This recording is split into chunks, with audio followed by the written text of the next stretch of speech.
नमस्कार। हम गुलाम राय online classes में आप सबका स्वागत है।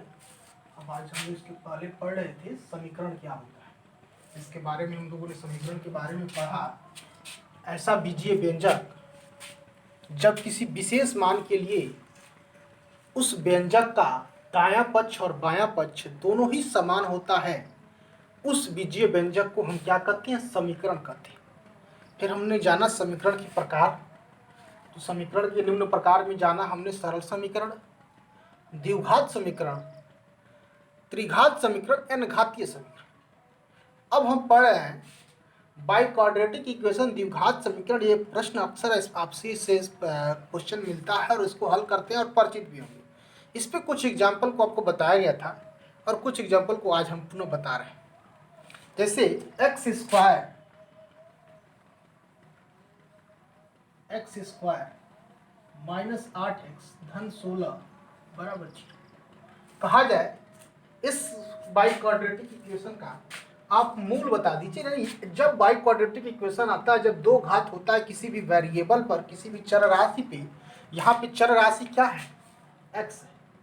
अब हम देख रहे हैं कि x का क्या है, इस बाई क्वाड्रेटिक इक्वेशन तो x के दो मूल होंगे, दो रूट होंगे। अब इसको कैसे सरल करते हैं, इस पे हम चर्चा करेंगे। अब देखिए, एक्स स्क्वायर माइनस 8x को आप लिख सकते हैं। अब ये क्या करते हैं, इसके जो कोफिशिएंट है, जो x पे एक घात है, क्या करते हैं, इसके कोफिशिएंट को दो भाग में तोड़ते हैं। ऐसे दो भाग में तोड़ते हैं कि इनका योगफल क्या आ जाए, -8 आए, और गुणनफल क्या आ जाए, धन 16 आ जाए। ये अपने दिमाग में काम करते हैं। तो हम देख रहे हैं कि -4 और -4 मिलके -8 हो जाएगा, और -4 गुणे -4 मिलके धन 16 हो जाएगा। ये दोनों चीज आपका फुलफिल कर रहा है। तो हम वही काम कर देंगे। एक्स स्क्वायर हमने क्या कर दिया, 4 धन 4 एक्स धन 16 बराबर 0। कुछ नया नहीं किया है। 8 को 4 धन 4 कर दिया है। अब कोई कहेगा कि 8 को अब 6 धन 2 क्यों नहीं किए? तो हम 6 धन 2 इसलिए नहीं किए कि हमको योगफल तो -8x लाना ही लाना है, और इन दोनों जो कोफिशिएंट है, इन दोनों का गुणनफल भी हमको इसके बराबर लाना है। तो 6 और 2 जब लेंगे तो 6 दूनी 12 हमारा 16 के बराबर नहीं होगा, इसलिए हम 4 और 4 को लिए हैं, और 4 और 4 का गुणनफल 16 मिलता है। You are right. अब इसके बाद से अब इसको सरल करेंगे तो एक्स स्क्वायर, ये अलग करेंगे ब्रैकेट से, तो -4x धन 16 बराबर 0। अब इसको हम डबल ब्रैकेट में इसको बनाने, अलग अलग ब्रैकेट में बनाएंगे। अब देखिए क्या करेंगे, एक्स स्क्वायर -4x को एक ब्रैकेट में ले लिया। फिर अब उसके बाद से -4x को माइनस आप बाहर लेंगे तो ये भी आपका एक ब्रैकेट बनेगा। ये भी जब माइनस बाहर होगा तो यहाँ क्या हो जाएगा, 4x हो जाएगा। अब यहाँ -16 हो जाएगा, ये बराबर।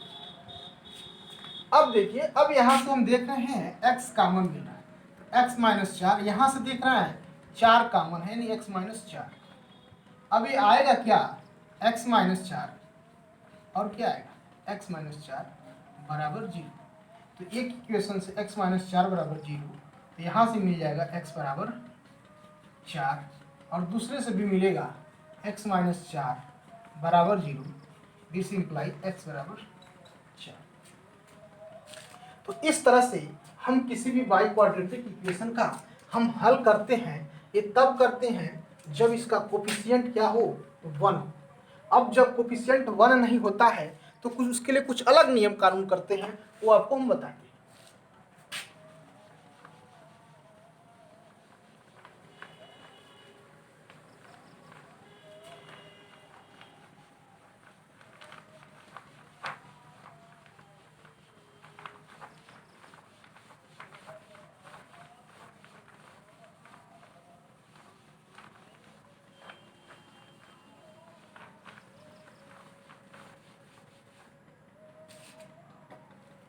अगला क्वेश्चन है 5x स्क्वायर धन 3x माइनस 8, 5x स्क्वायर धन 3x माइनस 8 बराबर 0।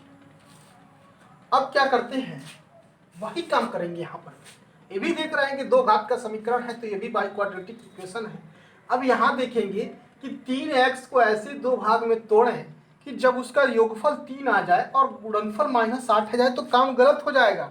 वहां आप हल कर रहे थे, वहां x का कोफिशिएंट 1 था, यहाँ x स्क्वायर का कोफिशिएंट 1 था, यहाँ x स्क्वायर का कोफिशिएंट 5 है। तो अब हम इसको इस रूप में तोड़ेंगे कि 5 और 8, 3 को ऐसे तोड़ेंगे कि योगफल 3 हो जाए और गुणनफल 5 और 8 के गुणनफल के बराबर हो जाए, यानी 40 हो।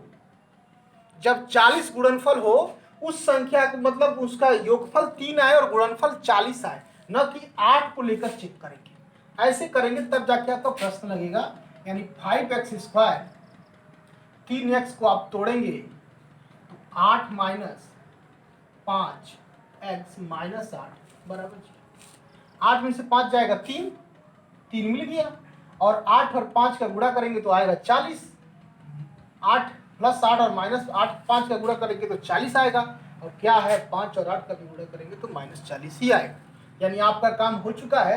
अब इसको फैक्टर कर दीजिए 5x स्क्वायर धन 8x माइनस 5x माइनस 8 बराबर 0। अभी क्या हो जाएगा, अब यहाँ से आप देखिए क्या कॉमन आपको मिलने वाला है। 5x स्क्वायर 8 है, आप क्या करिए इसको और इसको एक जगह ले लीजिए, इसको एक जगह लीजिए, तो 5x स्क्वायर माइनस 5x को एक जगह ले लिया मैंने। अब ये धन 8x माइनस 8 को एक जगह ले बराबर 0। अब यहाँ से देख रहे हैं कि 5x कॉमन है, तो यहाँ क्या बचेगा x माइनस 1। यहाँ देख रहे हैं 8 कॉमन है, तो यहाँ भी x माइनस 1 बराबर 0। तो अब आपको दो समीकरण मिलेगा, एक समीकरण मिला x माइनस 1, दूसरा मिलेगा 5x धन 8 बराबर 0। अब यहाँ से आपको मिल जाएगा x बराबर 1, एक x बराबर मिलेगा -8 बटा 5। तो इस तरह से हम किसी भी बाई क्वाड्रेटिक इक्वेशन को सरल करते हैं और उसको लगाते हैं। तो हमने इसमें क्या किया, इसके कोफिशिएंट को इसमें मल्टीप्लाई किया तो देखा 40 आया। अब 3 को इस रूप में तोड़ा कि इसका योगफल क्या आ जाए 3 आ जाए और गुणनफल क्या आ जाए 40 आ जाए। तो 8 और 5 को हमने योग किया, 8 और 5 -5 को योग करेंगे तो 3 मिलेगा, लेकिन इसका गुणनफल करेंगे तो -40 मिलेगा, तो -40 ही हमको चाहिए। इसके बाद से हमने 5x स्क्वायर को 8x अलग अलग कर दिया, -5x -8 बराबर 0। अब इसको हमने इसको और इसको एक ब्रैकेट में लिया, 5x स्क्वायर -5x, इसको और इसको एक ब्रैकेट में लिया, 8x - 8 बराबर 0। अब इसको हमने सरल कर दिया तो हमको ये चाहिए मिला। इस तरह से आपको एक नेक्स्ट एग्जाम्पल है उसको भी बता देते हैं।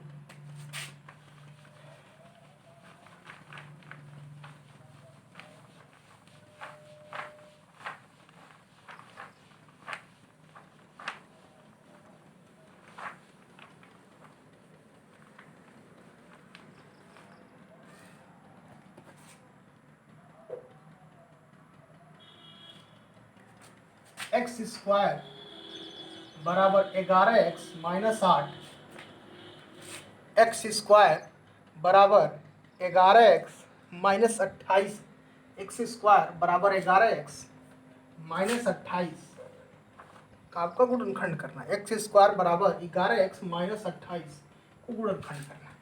इसको क्या करेंगे, कैसे करेंगे, पहले इसको सिस्टमेटिक बाई क्वाड्रेटिक इक्वेशन के रूप में बना लें। x स्क्वायर bx धन c बराबर 0 के रूप में चेंज करने का प्रयास करें। तो यहाँ पर हम देख रहे हैं x स्क्वायर माइनस 11x धन 28 बराबर 0। अब इसको तोड़ने का प्रयास करें, ऐसा संख्या में तोड़ें कि इनका योगफल क्या आ जाए -11 आ जाए और गुणनफल क्या आ जाए -28 आ जाए, क्योंकि यहाँ पे x का कोफिशिएंट 1 है। तो अब इसको तोड़ेंगे तो हम देख रहे हैं x स्क्वायर क्या कर देंगे भाई, 7 धन 4 x, 7 धन 4 11 और 7 चौको 28, हमारा काम हो गया। मेन काम यही है। अब यहाँ से करेंगे तो x स्क्वायर अलग कर दीजिए ब्रैकेट को, -7x माइनस 4x धन 28 बराबर 0। अब देखिए यहाँ से हमने x को इसको एक ब्रैकेट में ले लिया, इसको एक ब्रैकेट में ले लिया। यहाँ से x कॉमन लेंगे तो x -7, यहाँ से 4 कॉमन लेंगे एक्स -4 कॉमन लिया तो यहाँ एक्स बचेगा, यहाँ क्या बचेगा -7 बचेगा, माइनस और माइनस का मल्टीप्लाई प्लस हो जाएगा, यानी ये क्या होगा बराबर 0। तो आपको एक ब्रैकेट में मिल गया x-7, एक ब्रैकेट में मिल गया x-4 बराबर 0। यहाँ से x बराबर आपको मिला 7, x को मिला वैल्यू मिला 4, दो मूल मिले x बराबर 7 और x बराबर 4। तो ऐसे किसी प्रश्न को हम क्या करते हैं सरल करते हैं, बाई क्वाड्रेटिक इक्वेशन को हम लगाते हैं। अब आपको एक और चीज़ बता दूं, मान लीजिए ये रूट है, इसको हम फार्मूला के सहायता से कैसे लगाते हैं इस चीज़ की आपको चर्चा कर देंगे। फिर आपको इस पर आधारित इसी प्रश्न को आप उस तरीके से भी लगा सकते हैं। जैसे मान लीजिए कोई समीकरण है ax² धन bx धन c बराबर 0। यहाँ से x का जो मूल होता है उसको हम कैसे निकालते हैं, उसको निकालते हैं -b plus minus b² minus 4ac अपान 2। ये समीकरण होता है, यहाँ से हम x की मूल निकालते हैं, x बराबर होता है -b plus minus b² minus 4ac अपान 2e। अब देखिए ये b आपका कोफिशिएंट है, यानी x का जो कोफिशिएंट होगा वो b है, c क्या है यहाँ है, b² आपका ये है और नीचे अपन 2e। यानी किसी भी इक्वेशन को आप इस स्टैंडर्ड इक्वेशन से तुलना करके उसका a का मान जानेंगे क्या आएगा, b का मान जानेंगे क्या आएगा, c का मान जानेंगे क्या आएगा, क्योंकि इसमें तीन चीज है a b c। जब तीनों चीज आपको मालूम हो जाएंगे तो आप x का मूल निकालेंगे और एक प्लस एक बार कर देंगे और एक बार माइनस कर देंगे तो आपको दो मूल प्राप्त होंगे। इसी को कहते हैं स्थिरधाराचार्य मेथड, इसी को कहते हैं श्रीधराचार्य विधि। श्रीधराचार्य गणितज्ञ ने दिया था। इसके सहायता से किसी भी बाई क्वाड्रेटिक इक्वेशन का कितना हो भी टफ हो उसका वैल्यू आपका फ्रैक्शन में भी आता हो तो भी हम उसको निकाल लेते हैं और उसको लगा लेते हैं। इस तरह से बाई क्वाड्रेटिक इक्वेशन को हम किसी भी समीकरण को आसानी से कर लेते हैं। हमको सिर्फ करना क्या होता है, उसको उसकी वैल्यू से हमको कंपैरिजन करना होता है कि ए की वैल्यू क्या है, बी की वैल्यू क्या है, सी की वैल्यू क्या है। तो ये चीज़ आपको दिमाग में बैठाना पड़ेगा। तो हम ऐसे इसको निकालते x बराबर -b plus minus b² minus 4ac under root में अपान होल पूरे का भाग से 2a से भाग करते हैं। जो आएगा इस पर आधारित आपके प्रश्न जो होंगे उसको नेक्स्ट वीडियो में हम बताएंगे। तब आप इसके बाद उसको नेक्स्ट वीडियो में बता के आपको इसको सरल कराएंगे। तब तक के लिए धन्यवाद।